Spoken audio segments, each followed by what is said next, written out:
অনেকেই মেয়ের খবর শুনতে চাইছেন। খবরটা বললে আমি একটাই কথা বলছি, হাতে আর 3টে মাস। আর এই 3 মাস পরে আমি হয়তো আর আপনাদের বিরক্ত করব না, আমার জীবনের সলতেখানি শুকিয়ে আসছে। আর বলছি যে শুনুন, একটা জিনিস আমি নিজের জীবন দিয়ে রিয়েলাইজ করলাম, আমি খুব গরিব ঘর থেকে অনেক উপরে উঠেছি। টাকা, অর্থ, মান এগুলো চাই ভেবেছি। আমার নিজের জীবনের উপলব্ধি হয়েছে যে এগুলো জীবনে কোনো অপ্রয়োজন। ঈশ্বরের কাছে অর্থ, মান এগুলো চাইলে তিনি দেন, বিনিময়ে বাকিটুকু কেড়ে নেন।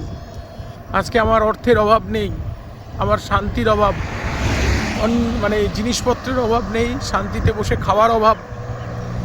সবচেয়ে সর্বোপরি একটা পুরুষের শক্তি তার নারী, তার স্ত্রী।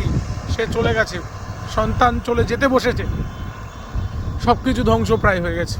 তা সেখানে এগুলো কেউ চাইবেন না।